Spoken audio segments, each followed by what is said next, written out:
podcast called Dub Jellison podcast. First ever type 1 diabetic in UFC history. Doing fine, Dub. Nice to be with you. Get out! He's like, yeah. My tunnel vision and my periphery, I'm like off field. Hey, you know how it is, though. Hey, when your team. I don't remember that. That's crazy. What's up, everyone? We're back with another episode of Dub Jellison podcast. Today, a very special guest, Miss Eva Rubin. Eva, how are you? I'm doing well. How are you? I'm doing great. Thank you so much for coming on. It's always an honor to have on a fellow type 1 diabetic. I know just before we hopped on here, you're a little low. Yeah. I mean, just another day in the life, I guess. But yeah. How I was introduced to you was I saw an article. I forget where it was published, but it was basically talking about the new NIL law and how you want to use that to advocate for type 1 diabetics. So talk a little bit about that. Sure. So over the summer, I had the chance to intern with the Juvenile Diabetes Research Foundation, and I got to do a little work with them before that as well. So some ideas that I've had are just trying to host like a fundraiser on campus. So we're working on seeing if that's a possibility. And then I've also had an idea kind of in the works that I want to like fundraise throughout the season for them as well. So something like, I don't know, for every free throw I make or something like that, I'll donate X amount of dollars and I'm going to ask friends and family to match me on that donation. And we send that money to the JDRF. I know there's someone on our football team. I forget which player it was, but he's doing like a similar type of thing for pediatric brain cancer. So I was like, I can do that for diabetes. Yeah. I mean, that would make sense. I mean, what has that process been like of like trying to get things kick-started for you to try to get something in the works and all that? I know the NIL thing just became set in stone on July 1st. Yeah, it's still pretty new. There's been like a lot of deals going on with a ton of different athletes, so that's been fun to see, but we still have a lot to learn about it. Like, for example, if you make a certain amount of money, you have to pay taxes. I need to learn a little bit more about the nuances of like doing a fundraiser with NIL. I'm not too sure how that works yet. But I mean, the ball's kind of been moving and been getting stuff done. So it's just been fun to kind of jump in and do things and then learn along the way. Well, if you ever need any help, obviously, I'd be more than happy to help you out in any way I can. But I mean, talk about some of the things that you kind of want to do in the future. I mean, not just the fundraising, but maybe making a nonprofit in your name or things like that. Yeah, that's actually an interesting idea. I haven't really thought about starting a nonprofit, but I definitely want to be in the healthcare space, like whenever I start my career post basketball. So nonprofits are definitely possibilities. More specifically, I kind of want to get into healthcare management because I am a community health major, right? So I learn a lot about healthcare from a systems perspective. So as a diabetic myself, we often like kind of reflect on our diagnosis experience and how that went for us. That's what kind of sparked my passion for healthcare. And I actually originally wanted to be a nurse. But then I was like, okay, well, actually, I think that I can have a bigger impact working in the system and trying to make things better from a broader perspective, if that makes sense. True. I mean, you and I both know that system needs a lot of work, especially for, I mean, I don't want to speak on like other diagnoses and diseases and things like that, but just for us, like some of the people I know who can't afford insulin, like they're struggling to get something that they need to survive. So, yeah. I mean, we could go on for 3 hours talking about how messed up the system is, but it is nice to hear that they're kind of trying to help us out. Yeah. Our community. Yeah, for sure. I mean, what has that been like for you, especially now that you're kind of voicing out like, hey, I'm diabetic and this is what I'm doing, things like that. What has the reception been like from the diabetes community for you? I mean, it's been awesome. With the JDRF, I got a chance to speak at their Type 1 Nation event that they have every year. And I got to basically share my diagnosis story and my basketball story and how they kind of like blend together. I got to share that with like a ton of middle schoolers and high schoolers and their families. And the positive response that I got from everybody, just like hearing from someone that is like playing competitive sports at a high level, I mean, that was just awesome. Like, there's been a lot of kids that are like, I'm not really sure if I can continue to play sports. Like, it's hard enough managing diabetes just as someone who does not play competitive sports. So you throw like 20, 30 hours of basketball a week into that. It's definitely a challenge, but it can be done. So just showing that to everyone and then having such a great feedback from those kids and their families is huge. And then like every once in a while, for example, I'll get messages on Instagram of kids like asking for advice or like asking, hey, can I play sports? How do I talk to my coaches about diabetes, stuff like that. And then being able to help them and just knowing that I'm like being seen in the community and people feel comfortable to ask me those questions is just like, can't even describe how amazing that is. Yeah, I was gonna say, how does that, like, what are your emotions when you get those messages and you're able to help people? Because I know, I mean, if I was in that position, it'd mean the freaking world to me. Yeah, it's interesting because like none of us like really have all the answers as far as like the perfect way to manage diabetes. Like there's really no such thing. We're all just kind of winging it to a certain extent. So it's funny when I feel like I've had a terrible bad blood sugar day and then a kid is messaging me on my Instagram like, hey, like, do you have any advice? I'm like, I don't know. But I mean, it's still really cool. It's like, we're all just kind of in it together, and to be a person that kids can kind of come to is just like, you can't even describe how amazing that is to be in that position. Do you have any interactions or relationships that you might have formed that kind of most special to you or stand out? I mean, I'll definitely like again give another shout out to the JDRF because I've met a lot of people through them and have formed like great relationships that I wouldn't have without them. It's kind of interesting just in general to look at all the different opportunities I kind of have as a diabetic.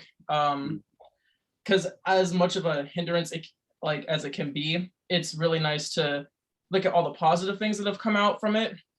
So like between the JDRF and then like every once in a while you'll like run into another athlete that's a type 1 diabetic. That's always really cool. And it's just nice because we have like a good support system. A lot of us are blessed with a good support system as diabetics, and you need that. But to have someone that's in your position also going through it that you met through sports that's a type 1 diabetic, that's really cool.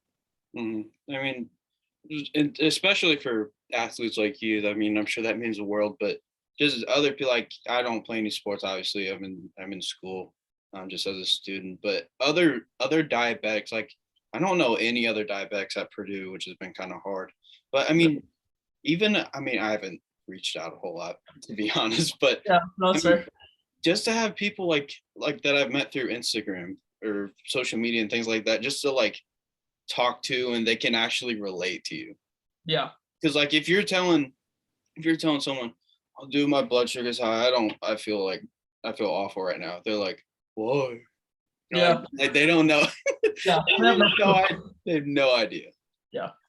And you know, sometimes it's fine and you're like, okay, like let me just kind of talk them through like why I'm feeling this way and how long it's going to take for me to feel okay. But then sometimes you're like, it would just be so nice if I could just go up to them and say it and they would understand. Like if you have the flu and you tell someone that you have the flu, they know exactly how crappy you feel that day because most of us have had the flu at some point, right?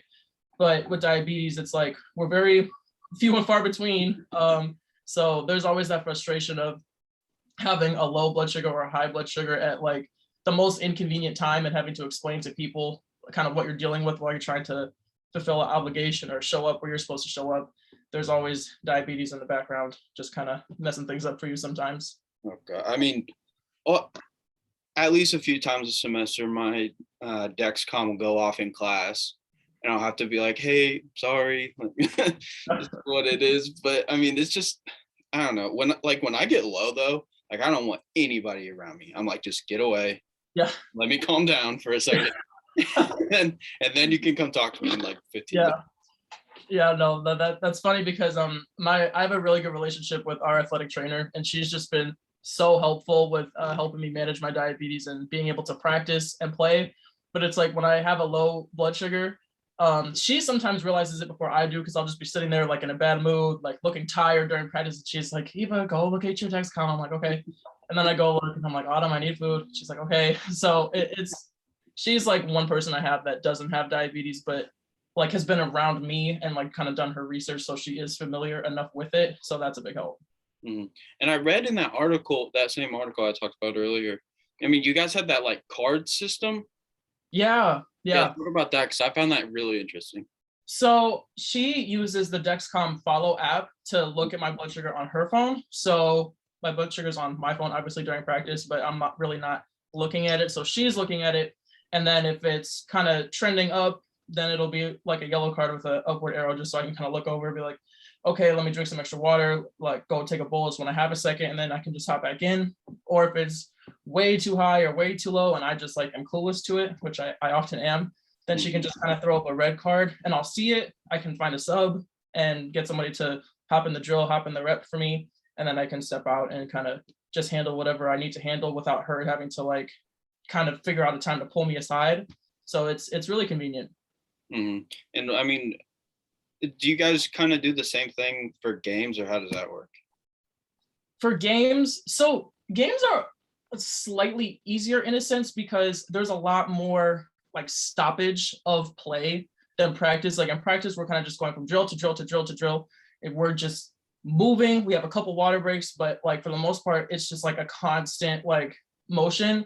Whereas games, like there's a dead ball like all the time. There's media timeouts. There's like other like mandatory like periods where we are not playing that I can check it myself. So I have like kind of more opportunities to do that during a game in a funny way. Yeah, I mean, it's one of the, it's so weird, honestly. Just that whole like, you have to have that in the back of your mind 24/7. And like you could be at crunch time and you're low and you're like, okay, I'm kind of screwed here. Like no, the lows are tough. If it's a high blood sugar, not so much in college have I dealt with this, but in high school, there were definitely some games where my blood sugar was pretty high. And I was like, if I come out, we're going to lose a game. So I need to stay in and just kind of tough it out. And that always sucks. But I kind of like pick and choose like when it's not crazy high and I can kind of tough it out. Or if it's just like too high and my legs are just gassed and I need to go out. Yeah, I mean, like in high school, I played baseball. So it was pretty easy for me to manage compared to like other sports like football and basketball, obviously. But I mean, big shout out to your guys' athletic trainer. She seems amazing. Just phenomenal. Just to go through all that work and like have those things in place. I don't think just even talking about it doesn't really do it justice, I feel like. Yeah, 100%. And it's interesting because my experience at the University of Illinois, like the support that I have from my coaches and my athletic trainer, like we just said, to my teammates, like everyone again doesn't have like a thorough knowledge of what's going on, but like they have that trust in me that like I'm doing my best and I'm going to be on the floor as much as I can. And if I'm out, like they're worried about me and my well-being and my health, and that comes first, as opposed to like being able to participate in a drill or not participate because my blood sugar is wherever it is. Like that support is really, really strong. I mean, that's what I was going to ask this later on, but I mean, how did you go about kind of telling especially your teammates and your coaches about being diabetic and how they need to like look out for you and have that trust in you, like you mentioned? Sure. So with my coaches, we were very upfront about it during the recruiting process of them trying to get me to come to the University of Illinois. So I essentially sat down with my coach now, before she was my coach, on my visit, and I had my parents there too. And I was like, look, I've been in situations where I've had coaches that are just not supportive and not understanding. And I'm like, I can't tolerate that anymore. Like if I'm going to come here and play here, like I need to know that you're going to trust me and just listen to what I'm telling you about my diabetes and go with it. It's not that I'm expecting you to know how it works and, oh, Eva's blood sugar is 60, so she has to eat. Like you don't need to know all of the nuances necessarily, but just listen to me when I'm telling you I need a break. Don't give me a hard time about it. Like just go with it and support me. And they were like, okay. They just said yes, like we're good. And they've been nothing but supportive ever since then. I mean, what coaches, I mean, you don't have to say them by name, but like what did some of those coaches do that weren't necessarily supportive? Because that's getting my blood boiling right now, just when you mention it. Man, so the way that practice usually like will go for me as far as blood sugar management, sometimes I can go like a week, 2 weeks, 3 weeks, and like nothing will happen. Like I'll make it through practice. Like I don't have to stop. I don't have to go out, nothing. And then sometimes it'll be like, I miss a full practice this day, and then 2 days later, I'm missing half a practice, and then I got to miss the beginning of practice, or I can't finish practice. Like sometimes like that just happens, and that doesn't happen very much anymore, but every once in a while, there'll just be a tough week. So I've just kind of had coaches in the past that like would just get pissed, and they would just be so upset that I'm like having to miss practice. And I'm like, I want to practice too. Like you're more upset about me missing practice than I am. And I'm on the sideline dealing with a low blood sugar, trying not to pass out on the court. So it was just like frustration, I guess. And I didn't really know how to handle it. So I'm like, okay, maybe I'm just going to go up to the office and explain to them, okay, like this is how diabetes works. This is when it's low, I need to eat. When it's high, I need to sit down, drink water, take insulin, and wait. Like that's it. Like there's no like arguing about it. Like that is what it is. So like, okay. And then I'm getting questions like, oh, are you taking care of yourself? Are you doing these things? Are you doing that thing? Like that? And I'm like, well, yes. Like I'm setting alarms throughout the night to wake up and check my Dexcom and make sure that it's good, so I can make morning workouts and not wake up with a high or low blood sugar. Like I'm trying to do everything I can. And as us diabetics know, you can do everything correctly and your blood sugar can still decide to not be in range. So when you're going through that extra effort and you're dealing with a disease that kind of has a mind of its own, and then the people around you are frustrated, it's impossible to do anything successfully when you're in that environment. Yeah, I mean, they're kind of setting you up for failure. I mean, just not having that support system, that's what us as diabetics lean on 24/7, 365. I mean, like we can do so much, but we have to have someone to lean on. And I mean, I'm sorry you had to go through that. It's getting me upset right now just talking about it, but yeah, I'm glad you found a good home there at Illinois. Yeah, definitely found a great place. It's interesting because I did learn a lot in that process, because like one day I'm gonna be just like working a real job, right? And like these are the kind of conversations I'm gonna have to have with my boss one day. Like, hey, like if I'm 30 minutes late one day and I email you saying, hey, my blood sugar's low, like I can't drive yet, blah, blah, blah, like that has to be okay with you. And I don't want to have to deal with you questioning what's going on. So it kind of was good in a sense that I kind of learned how to like play hardball with people about it and like make sure that like I set the tone from the jump that this is something that needs to be taken seriously, instead of just kind of trying to just do it myself and not tell anybody. And like one day something bad does happen and then they're like all caught off guard. Yeah, I mean, obviously that'd be worst case scenario, but I mean, do you feel like now going forward as someone who kind of embraces their I never know if I should call it a disease or what, because I don't like it when people say I have a disease, but sometimes I struggle to have like a word for it. But like just being a type 1 diabetic, do you feel the pressure of kind of being there for the younger generation? I don't really see that as pressure. A lot of times like that's kind of what keeps me going. Like basketball at a Division I level is tough. Managing diabetes is tough. And it's like if I come home after a long day and a kid messages me on my social media, which happened to me like earlier this week actually, it's like, okay, wow, like this is kind of why I am doing what I'm doing. Like it kind of gives me a little extra push to keep going. Because at the end of the day, those kids don't really care. They don't care what your A1C is. They don't care how well you're playing. They don't even care if you do play. They just see that you're on a team and you're older than them and you're having success and you're doing well and you're speaking up about something that they're struggling with. And they just feed off of that. So knowing that by just showing up every day and doing my best, that I can like really be a role model for somebody, that just really drives me to keep going. Mm-hmm. Did you have anyone that you were able to look up to? I mean, it doesn't necessarily have to be an athlete or a celebrity or anything like that, but did you have anyone that you could look up to that was diabetic when you were younger? Yeah, there is a WNBA player. Her name is Lauren Cox. She plays for the Los Angeles Sparks now. And she is maybe like 2 or 3 classes above me. And I was in high school, like maybe a sophomore, and she was probably like a senior. And at the time she was like, I want to say she was the #1 player in the country. She was at least top 5 coming out of high school. And for her to be a type 1 diabetic and be going to a program that would eventually win a national title at Baylor, and just seeing the success that she had and the fact that she wasn't afraid to talk about diabetes, that was just like amazing for me to see. And like, again, like I was that kid, right, that just wanted someone to look up to. And just so happened that year, one of the best players in the country was a type 1 diabetic. So that was really cool. Yeah, she actually played for the Fever. Yep. My hometown Fever. Okay. Yeah. She was drafted by the Fever, and then I guess they cut her for whatever reason, and now she's in LA. I was pissed when I found that out. I was mad. I was like, I didn't think that was a good move, but. Well, the Fever, I mean, I'm not a huge WNBA guy, but they don't seem like they're running a very good organization at the moment. So I'm like, yeah, their front office, they might rethink a couple things, but I don't know.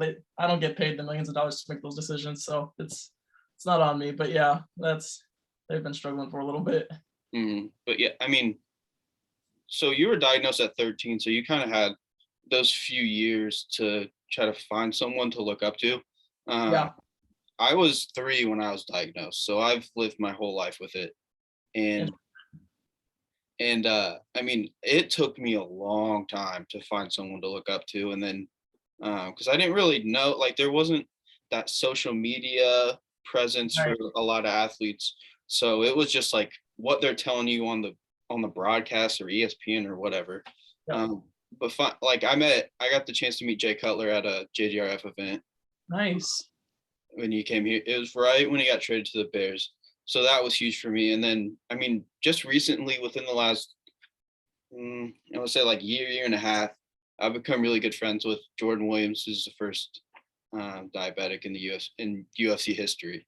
Wow. And I mean, he's crazy as hell. But his stories and like his experiences are crazy too. I bet. That is one crazy sport to be involved in as type 1 as anybody, but I can't even imagine what that is like. Yeah, I mean, like I said, he's crazy. I could go on for days about him, but I mean, I don't think you can emphasize it enough how important it is to have someone just to look up to and like have hope that you can succeed, because honestly, a lot of diabetics, they don't have that, and unfortunately they lose hope, and then they may not do what they're supposed to be doing, and then it turns into this whole thing. So I mean, it's super important to have at least someone to look up to, and that's why I really wanted to have you on, just to talk about you. I mean, it's inspiring to see you and how you're using your platform to just kind of give hope to younger diabetics. Oh, thanks so much. I appreciate that. I'm doing the best I can with that. I know we're kind of getting close to time, but I want to talk about your type 1 diabetic journey. Obviously, I mentioned how you were diagnosed at 13. So talk about, I mean, the days or weeks leading up to that point, and then obviously how your life has changed since. Sure. So it was actually my 10-year anniversary is coming up this Monday. That'll be my 10-year. So that's kind of wild to think about.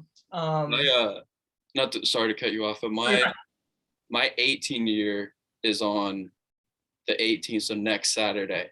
Wow. So I'm trying to get all diabetics this upcoming week.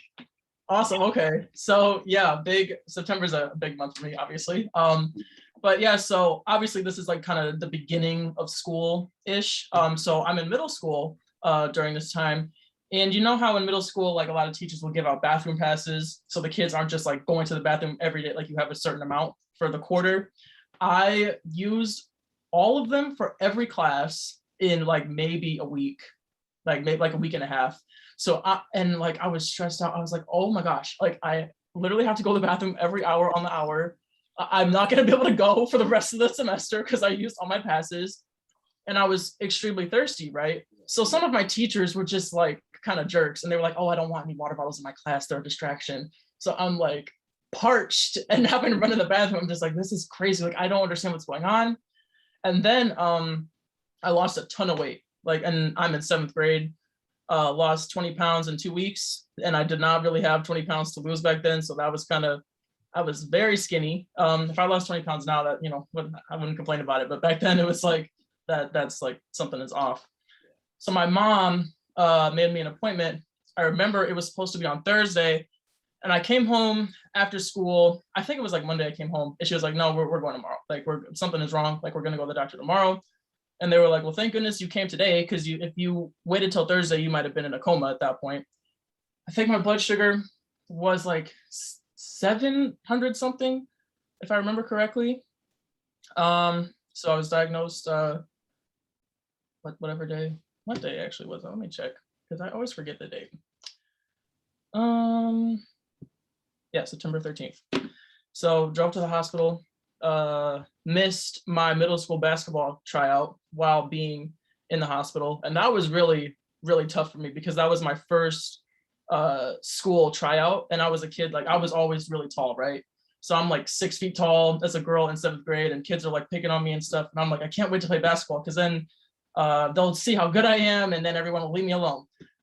So to kind of have that hurdle was tough, but made it through, joined the team, obviously, and everything kind of worked out.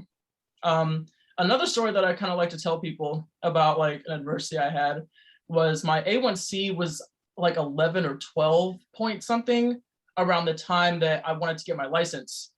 So my endocrinologist actually like would not sign the papers to give to the DMV, like saying that my diabetes was well controlled, because it was not. So I couldn't get my license. And that was like, I was like, okay, like, something's gotta give. So by my next appointment, I was able to get my license, and kind of learned a lot of things the hard way throughout that process. But yeah, now I'm just, living the dream. Yeah, I don't remember ever having to do that for me. Maybe it was because my A1C was fine and I didn't worry about it. But must be nice. I mean, I understand. Like, I know a few people from when I was younger.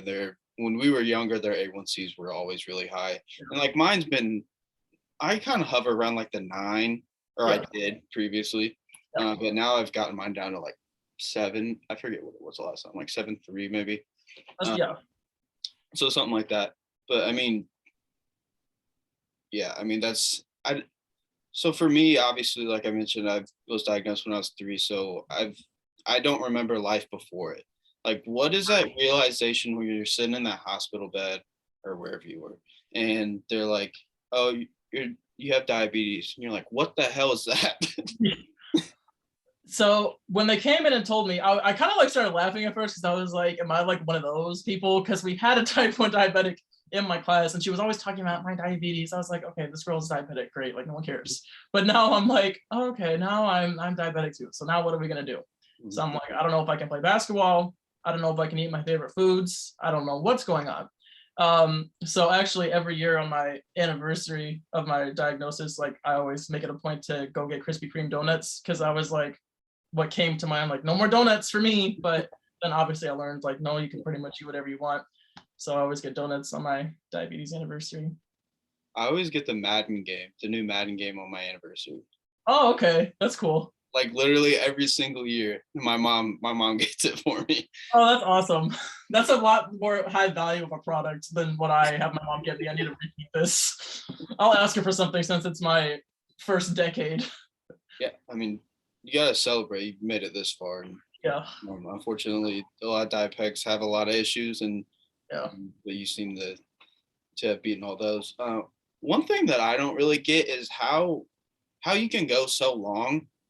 Like you mentioned, going to the bathroom every single hour, being parched, and then you not be in a coma. Because like, if I'm high for more than like 3 hours, I feel like I want to die.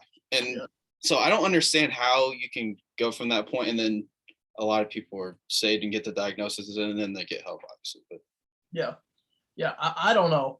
I got lucky, because I think the window of time that I was having symptoms was probably as long as it can be without something very serious happening. So thank God that all kind of worked out okay. But yeah, that's actually an interesting point, because I was obviously feeling like terrible for those 2 weeks, but now it's like if I have a high blood sugar and it doesn't come down, I just feel like I can't move. Like I'm like, oh my goodness, like I cannot function.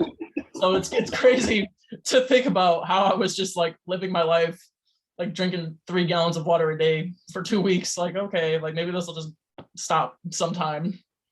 Yeah, it's like if I can't even think about being that high, especially if you don't have any insulin at all, right? So it's taking that away. I mean, Yeah. you were 700. You got tested when you got to the hospital. Could you imagine being 700 for 2 weeks? Oh, that's nuts. Are you kidding me? That is madness. No, yeah, I couldn't do that. I wanted to kind of talk about your basketball career, obviously. Since I covered Purdue women's basketball, so I was familiar with you before this. But I mean, what has it been to play like in the Big Ten this far, before or after playing in the Pac-12 with Arizona State? I mean, the Big Ten is different because every team has pretty much every team has a true center, whereas the Pac-12, you'll find that that's a little less common. So I really like that because that caters to my game. Obviously, I'm more of a old school type, back to the basket kind of center. So I like it. It's really physical. Every team has a good post player. Every team is good in the Big Ten, but it's always fun to compete against posts that kind of play a similar style as me, versus the Pac-12. They're a little more like stretch 4, stretch 5, and I'm like, yeah, I kind of want to stay by the basket. So it's fun. I love the Big Ten. I mean, Purdue has a few girls that are, I think one of them might be taller than you. Yeah, no, they have somebody that's 6'7". I remember her. Rashea? Yeah. Yeah, she's tall. And then they had Fatudi on. She left. Yeah. With Ricky Woltman and I'm blanking. I forget her name. I forget the girl's name, but I know what you're talking about. Yeah, I mean, the level of basketball in the Big Ten, especially because it's a long roundabout story of how I started covering them, but I didn't really watch women's basketball that much. But then obviously when I got the job and started covering them, the level of play in the Big Ten is amazing. I mean, similar to how it is in the men's division as well. Mm-hmm. Yeah, and I think that's something unique to the Big Ten too, because our women's basketball teams are very competitive. Same on the men's side, and that just makes it fun. It's fun to just be a part of Big Ten basketball, no matter men's side, women's side, no matter which school. It's just awesome. Mm-hmm. And then, I mean, I know we kind of talked about this a little bit earlier with your coaches, but I mean, talk about how you've been overlooked or disrespected throughout your basketball career simply because you're diabetic. I think the main thing with that is you tell your coaches and you try to let them know and be proactive, and then they just kind of are nervous about it and are afraid to ask certain questions. And then another issue is that there's just a lack of incentive to understand. And then at that point you're like, okay, if I don't really expect them to really know how diabetes works, but at least trust me as your player that I'm going to do my best and kind of just let you know how things are going, and then go with that. And that's fine with me. But then if we get to a point where I'm explaining to you that I'm having a rough week with my blood sugar, or my pump just clogged overnight and I woke up at 400, and that frustration that I'm having with my blood sugar is being kind of combined with your frustration at me for having a high blood sugar, then we don't get anywhere. And that doesn't help me get my blood sugar back in range. That doesn't help you no one is winning in that situation. So being around people that understand that it's going to be okay. It's just a low blood sugar. It's just a high blood sugar. There will be more practices. It's not the end of the world. And putting me first as a person, then we're in a good spot. And that goes for anything. That goes for basketball. That goes for your work environment. That goes for your friends. That goes for anything. I mean, the way I kind of look at it, as far as people not really knowing, like you said it too, I don't expect people to know the nuances of it. And why would they, unless they have someone in their circle who's diabetic, or a teammate, or whatever it is. I mean, you and I, we know everything about diabetes, but we don't know anything about some other condition, you know what I mean? Right. So I don't really, if someone's ever disrespectful to me in that way, I kind of give them a chance, kind of talk to them. And then if they keep being disrespectful, I'm like, all right, pal. Yeah. We didn't have a conversation. That's enough. But I know we hit our time, but I just want to say thank you so much for coming on again. I mean, like I said, if I can help in any way, just reach out to me. I absolutely love what you're doing. And on behalf of the kids who never had a voice when I was younger, thank you. Yeah, no, thank you so much for having me. I love what you're doing with this podcast. This is awesome. I'll definitely keep tuning in, and it's been great. This has been great to sit here and talk to someone who knows exactly what I'm talking about diabetes. Like it's always fun when that happens. Yes, ma'am. Stay safe and best of luck this year. Appreciate it. You too.